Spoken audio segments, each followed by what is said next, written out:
नमस्कार जय जगन्नाथ। आम आज ये दुई सांग बसीचे किसी गोटे आलोचना कर किसी विषय वस्तु को लेकिन जे आम समाज रे रोचे आम पूर्व पीढ़ी मैंने समाज रे रही आछंती। समाज आमको कौन दौर समाज उपकारिता कौन अपकारिता कौन आ समाज रहिले आम केमिति सुख रही पारिबा समस्त सहभागिता सहयोगिता नहीं से विषय आलोचना करवा। आउ स्वागत करी मो सांग रमाकांत बेहरा को से तांकर परिचय दे आमे किसी आलोचना को आगु नवा। जय जगन्नाथ समस्त नमस्कार।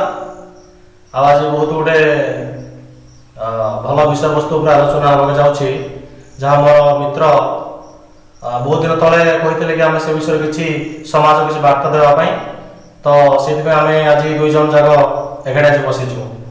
रमाकांत आमे आम पूर्व पीढ़ी नुह आम तो 22 वर्ष कि 26 वर्ष है आम समाज अच्छी किंतु तुम देखी दो विगत बहुत वर्ष पूर्व समाज गोटे जिनस गठन हो नाला जिते लोक मैंने जिते समाज को आसिले समाज को गठन करने चेष्टा कले कौ प्रकार से निजको रखी थे आमिति कौन से समाज में बसति स्थापन कले आ समाज में केमती पशिले से विषय कौन तुम मत कौन देखो पूर्व जिते लोक मैंने सेबेकार एबेकार बहुत पार्थक्य अच्छी।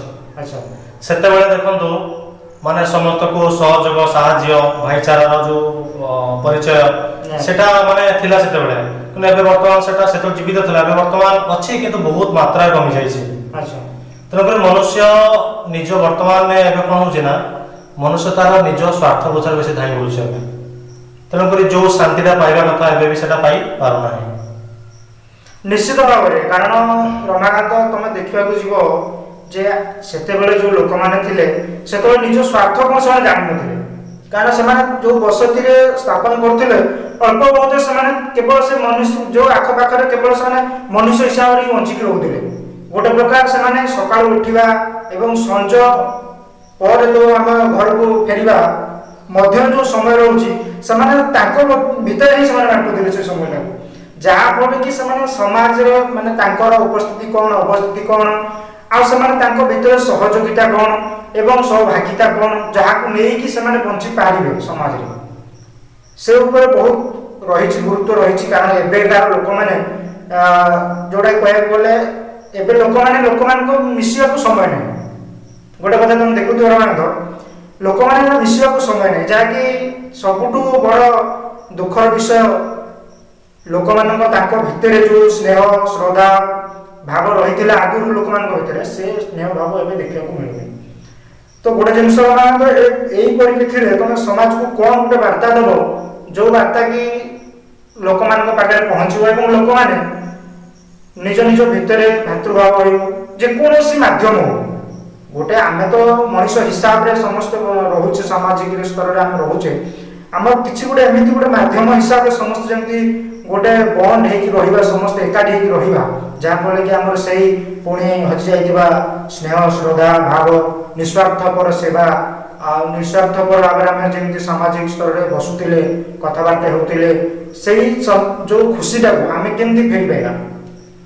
हाँ निहति भाव वर्तमान में एबे भी बहुत भल लोक अच्छा भी चली माने से स्नेह श्रद्धा भल पाया भाईचारा भी तार अच्छी किंतु बहुत कमी जाइए पूर्व अनुजाई तो एबे भी आम बहुत सुख शांति रही पारिबा तो लोक मान कौन अधिक स्वार्थपर हो ना तो से सब एमती आज आम जिते आम भावुँ आम कौन निजर स्वार्थ पछर धाईकिना आम जो प्रकृत जो तत्व बा अर्थ को बुझी पारना जोटा कि आम आज अशांति रोचन सब आमर काम अच्छी कौन ना आम धरा जो समाज अच्छा समाज रे आमे साहाय्य सहयोग जो कथा सेटा गोटे बहुत भल कथा आपण कहले पूर्व थिला बहुत कमी जाइछे साहाय्य सहयोग नाही कारण निज स्वार्थ तार कमीबार कारण गोटे दिटा रमान कोन जोटा कि आपण को नजर आसुथबो जे एही कारण जो ही हमर स्नेह श्रद्धा लोक आम भीतर कमी जाइछे से गोटे दिटा कारण कोन हे देखो। हां गोटे तो होची वर्तमान अर्थ पछरे समस्त से धाउछन ये सब बड़ गोटे जिंस ये गोटे टॉपिक माने कथा अर्थ तो निहाती दरकार ଆମକୁ ହଁ। ଆଗରେ ଯେତେବେଳେ ଆମେ ଯେ ପୂର୍ବ ପିଢ଼ି ଲୋକମାନେ ଥିଲେ ସେତେବେଳେ ହୁଏତ ସେମିତି କିଛି ରୋଜଗାରକ୍ଷମ ଯୋଉ ଆମର ବୃତ୍ତି ନଥିଲା ଯୋଉଥିପାଇଁ କି ଆମେ କରିକି ତାକୁ ପଇସା କମେଇ ପାରିବା, କିନ୍ତୁ ଏବେ ଯୋଉ ବୃତ୍ତି ସବୁ ହେଇଗଲାଣି ବିଭିନ୍ନ ପ୍ରକାର ଲୋକମାନେ ଚାହିଁଲେ ଯେକୌଣସି ସଂସ୍ଥାରେ ଯାଇକି ଯେକୌଣସି ମାର୍ଗରେ ଯାଇକି ବହୁତ ପଇସା କମଉଛନ୍ତି, ତ ସେଇଟା କେମିତି କ'ଣ କଲେ ହେଇପାରିବ? ହଁ ସେଟା ବର୍ତ୍ତମାନ ତ ପଇସାର ଅଭାବ ନାହିଁ, ପୂର୍ବ ଅପେକ୍ଷା ଏବେ ତ ବହୁତ ମାନେ ସମସ୍ତେ ଶାନ୍ତିରେ ରହୁଛନ୍ତି। କଥା ହଉଛି ଆମେ ଧରାଯାଉ ଆମେ କିଛି ସମାଜରେ ମାନେ ସମାଜକୁ ଆସୁଛନ୍ତି, ଆମେ ସମାଜରେ ଯୋଉ ଆମକୁ ଅବଦାନଟା ଅଛି, ସମାଜ ପାଇଁ ଆମେ କିଛି କରିବାର ଯୋଉ ଉଦ୍ଦେଶ୍ୟ ଆମର ସେଇଟା ଆମେ ଭୁଲି ଯାଇଛନ୍ତି। ନିଶ୍ଚୟ ଯେ ସାହାଯ୍ୟ ସହଯୋଗ ଧରାଯାଉ ଜୀବେ ଦୟା ପ୍ରତି ଜୀବରେ ଦୟା କରିବା ସେ ଭାବନା ବି କମି ଯାଇଛି। ଆଉ ସାହାଯ୍ୟ ସହଯୋଗ ନାହିଁ ଯେ ଧରାଯାଉ ଆମର ପଡ଼ୋଶୀ କିଏ ଜଣେ ହଇରାଣରେ ଅସୁବିଧାରେ ପଡ଼ିଛି, ମେଡିକାଲ କେସେସ୍ ହଉ ଏକ୍ଜାମ୍ପଲ ଆମେ ନେବା ଦେ ଆମର କାମ ଥାଉ ବା ନଥାଉ ଆମେ ସେ ସମୟରେ ପଡ଼ୋଶୀ ହିସାବରେ ସାହାଯ୍ୟ କରିବା ଦରକାର। ନିହାତି କାରଣ ଆମେ ଭାବୁଛନ୍ତି କି ନାଇଁ ସିଏ ତ ତାର ଅସୁବିଧା ହେଇଛି ଆମେ କ'ଣ ପାଇଁ ନେବା, କିନ୍ତୁ ଆସନ୍ତା କାଳ ଯେ ମୋର ସେ ଅସୁବିଧା ହବ ସେଇଟା ଆମେ ଭୁଲି ଯାଉଛନ୍ତି। ବହୁତ ବଡ଼ ପଏଣ୍ଟ ଗୋଟେ କହିଲେ ରମାନନ୍ଦ, ସେଇ ଜିନିଷକୁ ଆମେ ଏବେ ଯଦି ବିସ୍ତାର ରୂପେ ଦେଖିବା, ଆମର ପୂର୍ବପୁଢ଼ୀ ମାନେ ଯେତେବେଳେ ଆମେ ଇଂରେଜ ଦ୍ୱାରା ଶାସିତ ହେଉଥିଲେ ସେତେବେଳେ ଯଦି ସେମାନେ ସେଇ ଜିନିଷଟା ଚିନ୍ତା କରିଥାନ୍ତେ ଯେ ନାଇଁ ସମସ୍ତେ ତ ପୀଡ଼ିତ ଅଛନ୍ତି, ସମସ୍ତେ ଶାସିତ ହେଉଛନ୍ତି ଇଂରେଜ ଦ୍ୱାରା, ଆମେ ବି ଶାସିତ ହେଲେ, ତ ଆମେ କାହିଁକି ଆଗକୁ ବଢ଼ିକି ଗୋଟେ ପ୍ରକାର ସମାଜରେ ଏକାଠି ବଞ୍ଚିବା, କେମିତି ଖୁସିରେ ଇଂରେଜ ଶାସନକୁ ହଟେଇକି ଆମେ କେମିତି ସମସ୍ତେ ଏକାଠି ଖୁସିରେ ବଞ୍ଚିପାରିବା, ନିଜ ସ୍ୱାଧୀନ ବଞ୍ଚିପାରିବା, ସେଇ କଥା ଯଦି ଚିନ୍ତା କରିନଥାନ୍ତେ ତାହେଲେ ତ ଏବେ ଆମେ ଯେଉଁ ଶାନ୍ତିରେ ବଞ୍ଚୁଛେ ନିଜ ସ୍ୱାଧୀନରେ ବଞ୍ଚୁଛେ ସେଟା ତ କଦାପି ସମ୍ଭବ ହେଇନଥାନ୍ତା ବୋଧେ। ନିହାତି ଭାବରେ ଯୋଉ ଆମର ଯେତେ ସ୍ୱାଧୀନତା ସଂଗ୍ରାମୀ ହଉ ବା ଦେଶ ପାଇଁ ଯୋଉମାନେ ବଳିଦାନ ଦେଇଛନ୍ତି, ଆମେ ତ ବଳିଦାନ ତ ଦୂର କଥା, ଆମେ ସମାଜ ପାଇଁ କିଛି ବି ମାନେ ଗୋଟେ ଭାଗ ବି କାମ ବି କରୁନାହାନ୍ତି। ନିଶ୍ଚୟ ସେଇଟା ହଉଛି ଆମର ଯୋଉଟା କି ବଡ଼ ଅସୁବିଧା। ତ ଆମେ ଯଦି ସମସ୍ତେ ଧର ସାହାଯ୍ୟ ସହଯୋଗ କରିବା, ଆମର ଧରାଯାଉ କିଛି କ୍ଷେତ୍ରରେ ଯେ ଲୋକମାନେ ଭାବନ୍ତି ଯେ ଆମେ ସାହାଯ୍ୟ କରିବା କିନ୍ତୁ ଆମର ମୋ ପାଖରେ ପଇସା ନାହିଁ, ଯେ ସବୁ କ୍ଷେତ୍ରରେ ଖାଲି ପଇସା ଯେ ଥିଲେ ଯେ ଆମେ ସାହାଯ୍ୟ ସହଯୋଗ କରିପାରିବା ସେଟା ନୁହେଁ, ପଇସା ନଥାଇ କରିପାରିବା। ଏ ଯେମିତି ମୁଁ କହିଲି ମେଡିକାଲ କ୍ଷେତ୍ରରେ ହଉ, ଜଣଙ୍କର ଅସୁବିଧା ପଡ଼ିଛି କି ଜଣଙ୍କର କାମ ପଡ଼ିଛି ଆଉ ଅସୁବିଧା ପଡ଼ି ଗୋଟେ ଜାଗାକୁ ଯିବାର ଅଛି, ସେ ସମୟରେ ମୋ ପାଖରେ ପଇସା ନଥିଲେ ମୁଁ ତାକୁ ତ ବାଇକରେ ହଉ କି ଯେକୌଣସି ଗୋଟେ ଗାଡ଼ି ବନ୍ଦୋବସ୍ତ କଲେ କରିକିନା ବି ତାକୁ ସାହାଯ୍ୟ କରିପାରିବା। ଏମିତି ବହୁତ କିଛି ଅଛି ଯୋଉଟାକି ଲୋକମାନେ ସେଟା କରୁନାହାନ୍ତି, ଯୋଉଟାକି ଆମେ ସେଥିପାଇଁ ଅସୁବିଧାର ସମ୍ମୁଖୀନ ହେଉଛନ୍ତି। ସେଇଥିପାଇଁ ଦିନକୁ ଦିନ ଆମେ କ'ଣ ଦେଖିବେ ପରିବାର ଆଗରୁ ପରିବାର ଯୋଉ ଜଏଣ୍ଟ ଫ୍ୟାମିଲି ଥିଲା ବହୁତ ବଢିଆ, ସେଟା ଗୋଟେ ମାନେ ଇଏ ଏକାଠି ରହିକିନା ଏକାଠି ମିଳିମିଶି ଖାଇବା, ଏକାଠି ସ୍ନେହ ଶ୍ରଦ୍ଧା ଭଲ ପାଇବା ସବୁ ଏକାଠି ହଉଥିଲା ସବୁ। ଏବେ ସବୁ ଧୀରେ ଧୀରେ ସବୁ ନିଜେ ନିଜେ ସବୁ କାମ କରୁଛନ୍ତି, ଯେମିତି କି ଧରାଯାଉ ମୁଁ ମୋ ଧର ଗୋଟେ ମୋବାଇଲ ଧରିଲି, ମୁଁ ମୋ କଥା ମୁଁ ଚାଲିଲି ମୋବାଇଲରେ ମୋର ବ୍ୟସ୍ତ ରହିଲି, ସେପଟେ ମୋ ମା ଆମ ପରିବାର କି ମୋ ବାପା ଭାଇ ଭଉଣୀ ଯିଏ ବି ହଉ ଏକ୍ଜାମ୍ପଲ ସେମାନେ ସେମିତି ଗୋଟେ ଗୋଟେ ମୋବାଇଲ ଧରିଲା, ମାନେ ଧୀରେ ଧୀରେ ସବୁ ଦୂରେଇ ଯାଉଛନ୍ତି, ଏକୁଟିଆ ଏକୁଟିଆ ହେଇଯାଉଛନ୍ତି। ଆଗରୁ ଥିଲା ଏକାଠି କ'ଣ ଏକାଠି ଖାଉଥିଲେ, ଏଠି କଥାବାର୍ତ୍ତା ହଉଥିଲେ, ହସ ଖୁସି ଭଲ ପାଇବା ସ୍ନେହ ଶ୍ରଦ୍ଧା ସବୁ ଥିଲା। ଏବେ ସବୁ ସେଇଟା ଧୀରେ ଧୀରେ ଲୋପ ପାଇଯାଇଛି। ହୁଏତ ରମାନନ୍ଦ ସେତେବେଳେ ଲୋକମାନେ ଏତେ ଆଗକୁ ବଢ଼ିନଥିଲେ କି ଚିନ୍ତାଧାରା ତାଙ୍କର ଏତେ ଆଗକୁ ଯାଇନଥିଲା, କି ସାଇନ୍ସ ବାବଦରେ ହଉ କି ଯେକୌଣସି ଇଏ ବାବଦରେ ହଉ ସେମାନେ ଆଗକୁ ଏତେ ଚିନ୍ତାଧାରା ବି କରିପାରୁନଥିଲେ, କିନ୍ତୁ ସେତେବେଳେ ଯେଉଁ ଚିନ୍ତାଧାରା ତାଙ୍କର ଥିଲା ସେ ଚିନ୍ତାଧାରାରେ ସେମାନେ ଯେମିତି ବଞ୍ଚୁଥିଲେ, ଆଉ ଏବେକାର ଲୋକମାନଙ୍କର ଯେଉଁ ଚିନ୍ତାଧାରା ନା ଆମେ ଚନ୍ଦ୍ରକୁ ପଳେଇବୁ, ସୂର୍ଯ୍ୟକୁ ପଳେଇବୁ, ମଙ୍ଗଳକୁ ପଳେଇବୁ, ଯେଉଁ ପ୍ରକାର ଚିନ୍ତାଧାରା ଲୋକମାନେ କରୁଛନ୍ତି, ତ ସେତେବେଳେ ଯେଉଁ ଚିନ୍ତାଧାରାରେ ଲୋକମାନେ ବଞ୍ଚୁଥିଲେ ଆଉ ଏବେ ଯେଉଁ ଚିନ୍ତାଧାରାରେ ଲୋକମାନେ ବଞ୍ଚୁଛନ୍ତି, ଆପଣ ଦିଟାକୁ କୋଉ ଭଳି ଭାବରେ ଦେଖିବେ? ସେତେବେଳେ ଦେଖନ୍ତୁ, ସେତେବେଳେ ଏତେ ତ ବିଜ୍ଞାନ ଅଗ୍ରଗତି କରିନଥିଲା, ତଥାପି ସେମାନେ ବହୁତ ଶାନ୍ତିରେ ରହୁଥିଲେ। ନିଶ୍ଚୟ। କିନ୍ତୁ ଆଜି ବହୁତ ବିଜ୍ଞାନ ଅଗ୍ରଗତି କରିଛି, କିନ୍ତୁ ଆଜି ଅଶାନ୍ତି କାହିଁକି ନା ଆମେ ତାର ଯୋଉ ପ୍ରକୃତ ଯୋଉ ଆମର ପୂର୍ବଜ ମାନେ ଯୋଉ ଚଳଣି ଯୋଉ ଚାଲିଚଳଣି ତା କଥାଟାକୁ ଆମେ ଅନୁସରଣ କରୁନାହାନ୍ତି, ବା ଆମର ଯୋଉ ଶାସ୍ତ୍ର ନିର୍ଦ୍ଦେଶ ଅଛି ବହୁତ କଥା ବି ଅଛି। ଆମେ ଧର ଯୋଉ ସନାତନ ଧର୍ମ ଆମର ଯେହେତୁ ହିନ୍ଦୁ ଧର୍ମ, ନାଇଁ ରମାନନ୍ଦ ମୁଁ ଶୁଣିଲି ଗୋଟେ ଆପଣଙ୍କ ପାଖରୁ ଶ୍ଲୋକଟେ ଶୁଣିବାକୁ ଚାହିଁବି, ଯେ ଦୀପଦ ହଉ ସେ ଶ୍ଲୋକ ଦୀପଦ ହଉ। ଆମର ଓଡ଼ିଆ ଭାଗବତରେ ଅତି ସୁନ୍ଦର ଭାବରେ ଜଗନ୍ନାଥ ଦାସ ଅତି ସୁନ୍ଦର ଭାବରେ ଲେଖିଛନ୍ତି, ସାଧୁ ଜନକ ମତ ଏହି ଯେ ପର ଦୁଃଖେ ଦୁଃଖ ସହି କରନ୍ତି ପର ଉପକାର ଧନ୍ୟ ଜୀବନ ତାହାଙ୍କର। ବହୁତ ବଢିଆ। ସେଇଟା ବି ଯଦି ଆମେ ବି ଦେଖିବା ଆମର ମତେ ବିସ୍ତୃତ ଭାବରେ ଲୋକମାନଙ୍କୁ ହଁ ଆମର ପୁରାଣ ଶାସ୍ତ୍ରରେ ଯାହା ବି ଲେଖା ଅଛି ତାକୁ ଯଦି ଆମେ ଅନୁସରଣ କରନ୍ତେ ତାହେଲେ ସେ ବହୁତ ଶାନ୍ତିରେ ରୁହନ୍ତି। ବିଜ୍ଞାନ ସହିତ ଆମର ଆଧ୍ୟାତ୍ମିକ ବିଜ୍ଞାନ, ଆଧୁନିକ ବିଜ୍ଞାନ ସହିତ ଉତ୍ତପ୍ରୋତ ଭାବେ ଦିଟା ଯାକ ନିହାତି ଦରକାର।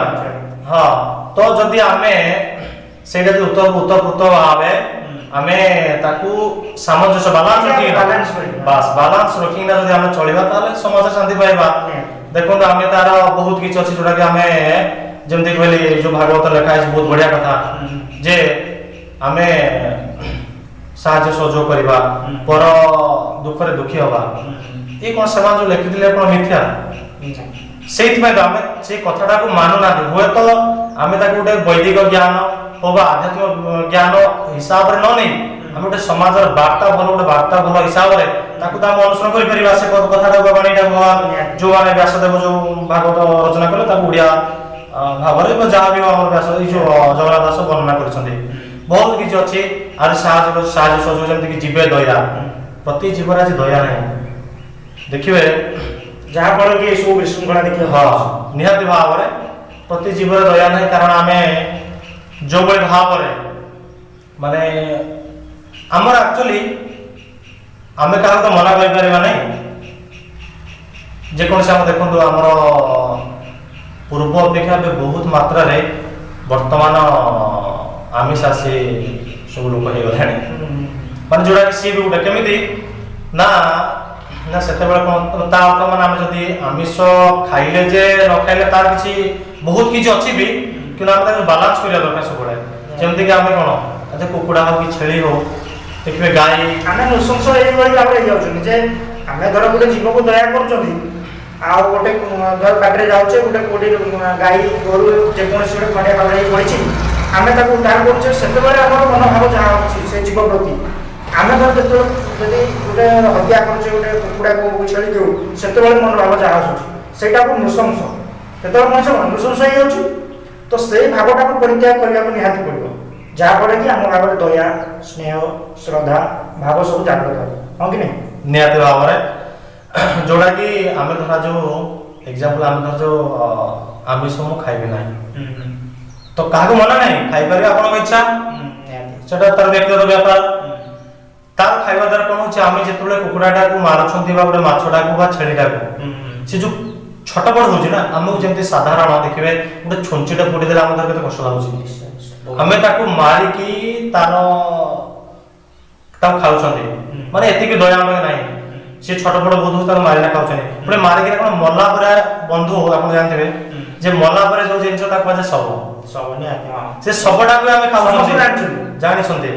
ତ ଗୋଟେ ଶବଟାକୁ ଆମେ ଖାଉଛନ୍ତି, ଇଏ ବି ଯୋଉଟା କି ଲୋକ ବୁଝି ଆମ ଦେଖ ସନାତନ ଧର୍ମ ଆମର ଏଇ ସେଇଥିପାଇଁ ଶିକ୍ଷା ଦିଆଯାଇଛି ଯେ ଆମ ପାଇଁ ଯେ ବାଘ ସିଏ ହରିଣ ଖାଇପାରିବ, କାରଣ ତାର ସେଟା ଖାଦ୍ୟ, ସିଏ ଖାଇଲେ ସେଟା ପାପ ନୁହେଁ, କାରଣ ତାର ସେଟା ଖାଦ୍ୟ ସେଟା ସେ ଖାଇବ। କିନ୍ତୁ ଆମ ପାଇଁ ତ ଭଗବାନ ବହୁତ ପ୍ରକାର ଶସ୍ୟ ଜାତୀୟ ଖାଦ୍ୟ ମାନେ ଶାକାହାରୀ ବହୁତ କିଛି ଖାଦ୍ୟ ରଖିଛନ୍ତି। ଆମକୁ ତ ସେ ଜିନିଷଟାକୁ ଖାଇବାକୁ ଆମକୁ ଭଗବାନ କହିନାହାନ୍ତି ଖାଅ ବୋଲି, କିନ୍ତୁ ଇଏ ଯୋଉ ଲାଳସା ମଣିଷ ଭିତରେ ଗୋଟେ ଆସିଛି, ନାଇଁ ଆମେ ଏଇ ଖାଦ୍ୟ ଖାଇବା, ଆମିଷ ଖାଇବା, କୁକୁଡ଼ା ଖାଇବା, ମାଛ ଖାଇବା, ଏଇ ଜିନିଷ ନିହାତି ପରିତ୍ୟାଗ କରିବା ଦରକାର କି? ନିହାତି ଭାବରେ ସେ ପରିତ୍ୟାଗ କଲେ ଯାଇ ଆମେ ପ୍ରତି ଜୀବନ ଦୟା କରିପାରିବା। କାରଣ ଆମେ ଜଣକୁ ସେଠି ମାରୁଥିବା ସେଠି ତାପରେ ସେଠି ଯାଇକିନା ଆଉ ଜଣଙ୍କର ଯଦି ସେମିତି କିଛି ଘଟଣା ଘଟେ କି ଆମେ ତାକୁ ତାର ତ ସେ ଭାବନା ଆସିବ ନାହିଁ। ଆମେ ଯଦି ଆମିଷ ଭକ୍ଷଣ ଛାଡ଼ି ଦେଇଥିବା, ପ୍ରତି ଜୀବନ ଦୟା କରିବା, ତାହେଲେ ଆଉ ଗୋଟେ ଜୀବ ପ୍ରତି ଆମର ଦୟା ନିହାତି ଭାବରେ ଆସିବ। ତ ତେଣୁକରି ସେଇଟା ବହୁତ ଗୁରୁତ୍ୱପୂର୍ଣ୍ଣ।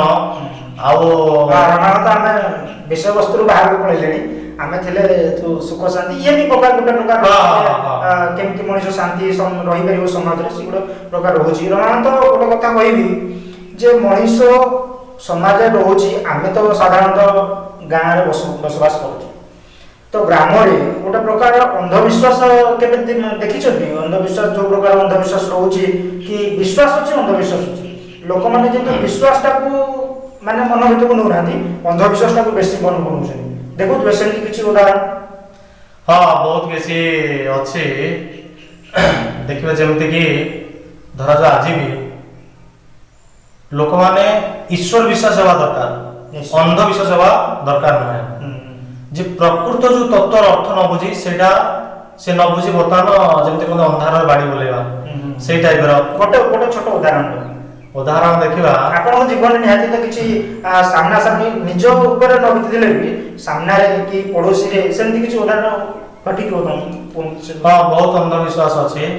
ମାନେ ଯେମିତି କି ଗୋଟେ ପ୍ରକାର ଅନ୍ଧବିଶ୍ୱାସ ଅଛି ଛୁଆଁ ଭେଦଭାବ। ସବୁଠୁ ଅନ୍ଧବିଶ୍ୱାସ ଯାହାକି ଆମକୁ ସମାଜରେ ବଞ୍ଚିବା ପାଇଁ ବାଛନ୍ଦ କରୁଛି। ହଁ, ତାକୁ ଛୁଇଁଦେଲେ ଆମର ଜାତି ପଳେଇବ, ଯୋଉଟା କି ବହୁତ ମାନେ ହାସ୍ୟାସ୍ପଦ ବି ଗୋଟେ, ଯେ ଛୁଇଁଦେଲେ ଯେ ଜାତି ପଳେଇବ ସେମିତି କିଛି ନୁହେଁ। ଆମର ତ ସବୁଠୁ ଜାତି ହଉଛି ମାନବ ଜାତି, ଆମ ଜାତି ହଉଛି ମାନବ ଜାତି, ତେଣୁକରି ଆମ ଭିତରେ ଯଦି ଜାତିଭେଦ ରହିବ ସେଟା ଠିକ ନୁହଁ, ହଁ କି ନାଇଁ? ହଁ, ସେ ରହିବା ଅନୁଚିତ, କିନ୍ତୁ ଯଦି ବି ଯୋଉମାନେ ବି ରଖୁଛନ୍ତି ଯେ ମୁଁ ଛୁଇଁଦେଲେ ମୋର ଜାତି ପଳେଇବ, ମୁଁ ସେଇ ଜିନିଷଟା ଛୁଇଁବିନି। ଆଚ୍ଛା, ତାହେଲେ ମୁଁ ଗୋଟେ ବନ୍ଧୁ ଗୋଟେ କଥା କହିବି, ସେଇ ବ୍ୟକ୍ତିମାନଙ୍କ ସମାଜରେ ଯେଉଁମାନେ ଜାତି ଧର୍ମ ଏସବୁ ଦେଖୁଛନ୍ତି, ତାହେଲେ ଯେତେବେଳେ ଆପଣ ହୋଟେଲ ଯାଉଛନ୍ତି କି medical cases, example medical cases ଗୋଟେ ବଡ଼ ଗୁରୁତ୍ୱପୂର୍ଣ୍ଣ। ମେଡିକାଲରେ ଆପଣ କେବେ ପଚାରୁନାହାନ୍ତି ଯେ ସେ ଡକ୍ଟରଙ୍କୁ ଆପଣ କୋଉ ଜାତି, ତାପରେ ଯେ ମୁଁ ଚିକିତ୍ସା କରିବି କି ସେ ଯୋଉ ଷ୍ଟାଫ ନର୍ସ ହିସାବରେ ଯୋଉ ଥିବେ ଆମର ତାକୁ ପଚାରନ୍ତୁ। ଆଉ ସେ ଯୋଉ ମେଡିସିନଟା ଯୋଉ ପ୍ଲାଣ୍ଟରୁ ଆସିଥିବ ଯୋଉଟେ ଫ୍ୟାକ୍ଟ୍ରିରୁ ଯୋଉ ତିଆରି ହେଇକିନା ସେଟା କୋଉ ଜାତିର ଲୋକମାନେ କାମ କରୁଛନ୍ତି ବା କରିଥିଲେ, ତାର ସେଟା ଯୋଉ ଅଲଗା ଜାତିର ହେଇଥିବ ଆପଣ ତ ତାହେଲେ ଅଛୁଆଁ ହେଇଯିବେ। ସେଇ ସମୟରେ ସେଟା ଭାବୁନାହାନ୍ତି। ନିଶ୍ଚୟ, ତାହେଲେ ଆମ ଭିତରେ ଏହା ଆମର ମାନେ ଭିତରେ ସୃଷ୍ଟି ହେବା ଦରକାର ଯେ ଭେଦଭାବ ଆମକୁ ଦୂରେଇବାକୁ ପଡ଼ିବ। ହଁ, ଗୋଟେ ଜିନିଷ କ'ଣ ରହନ୍ତ ନା ମେଡିକାଲ ଯୋଉ ଜିନିଷଟା ତମ ଉଦାହରଣ ଦେଲ ଯେ ହସ୍ପିଟାଲରେ ଯୋଉ ଡକ୍ଟର କୋଉ ଜାତିର ଆମେ ଜାଣିନାହାନ୍ତି, ଆମେ ଯାଇକି ତାଙ୍କ ପାଖରେ ଚିକିତ୍ସିତ ହେଉଛନ୍ତି, ଆମକୁ ଛୁଇଁକି ଚିକିତ୍ସା କରୁଛି, ତ ସେଇ ଜିନିଷଟାକୁ ସାଧାରଣ ମଣିଷ ଯେତେବେଳେ ଯାଉଛି ସେଠି ନିଜେ ଭୁକ୍ତଭୋଗୀ ହେଉଛି ପୁଣି ଫେରୁଛି ଘରକୁ, ସେତେବେଳେ ସିଏ ନିଶ୍ଚୟ ଚିନ୍ତା କରିବା ଦରକାର କି ନାହିଁ? ଚିନ୍ତା କଲେ ଯାଇ ଜାଣିପାରିବ ଯେ ଏବେ ଯୋଉ ପରିସ୍ଥିତିରେ ମୁଁ ପଡ଼ିଥିଲି ଆଉ ମୁଁ ଯାଇକି ଯୋଉ ଅବସ୍ଥାରେ ସେଠି ମୋତେ ଟ୍ରିଟମେଣ୍ଟ କଲେ ଯୋଉ ଲୋକ ହଉ କି ନର୍ସ ହଉ ଡାକ୍ତର ହଉ, ସେମାନେ ଯୋଉ ୱାର୍ଡେନ୍ ହଉଛି ଯୋଉ ପ୍ରକାର ମୋତେ ମାନେ ସେବା କଲେ ମୋର, ସେଠି ତ ସେମାନେ ଜାତିଭେଦ ଦେଖିନାହାନ୍ତି। ତାହେଲେ ଆମେ ଯଦି ଜାତିଭେଦ ଦେଖିବା ତାହେଲେ ତ ସେଠି ସଂସାର ସମାଜରେ ଆମେ ଶାନ୍ତିରେ ବଞ୍ଚିପାରିବେ। ହଁ, ସେଇଟା ତ ଭାଗବତରେ ଯୋଉ ସକଳ ଦେହି ନାରାୟଣ। ତେଣୁକରି ସର୍ବଘଟରେ ବା ଭଗବାନ ହଉଛନ୍ତି ସର୍ବବ୍ୟାପୀ ଅତର୍ଗତ ସର୍ବତ୍ର ବିଦ୍ୟମାନ। ତେଣୁକରି ପିମ୍ପୁଡ଼ି ଠାରୁ ଆରମ୍ଭ କରି ବୃକ୍ଷଲତା ଜୀବଜନ୍ତୁ ଘାସଟା ଏମିତି ଘାସ ବି ମଧ୍ୟ ତରୁଲତା ସବୁ ଯେତେ ବି ଜୀବ ଅଛନ୍ତି ମାନେ ସବୁଠାରେ ବିଦ୍ୟମାନ ଭଗବାନ ସ୍ୱୟଂ ଭଗବାନ। ତେଣୁକରି ଲୋକମାନେ ପ୍ରକୃତ ତତ୍ତ୍ୱ ଅର୍ଥ ନ ବୁଝି ଏସବୁ ଭ୍ରାନ୍ତ ଧାରଣା ଯୋଉଟାକି ଅନ୍ଧବିଶ୍ୱାସ ରେ ବଶବର୍ତ୍ତୀ ହୋଇ ତେଣୁକରି ସମାଜରେ ଏମିତି ଆଜି ଅଶାନ୍ତି ସୃଷ୍ଟି ହେଇଛି। ନିଶ୍ଚୟ, ପ୍ରକୃତରେ ଆକ୍ଚୁଆଲି ସମାଜରେ ଆଗରୁ ଯେମିତି ଶାନ୍ତି ଥିଲା ଆଉ ଶ୍ରଦ୍ଧା ସମସ୍ତଙ୍କ ମନ ଭିତରେ ଥିଲା ସମସ୍ତଙ୍କ ପ୍ରତି, ସେ ଜିନିଷ ଏବେ ସମାଜରେ ଦେଖିବାକୁ ମିଳୁନି, ବିଲୁପ୍ତ ହେବାରେ ବସିଛି।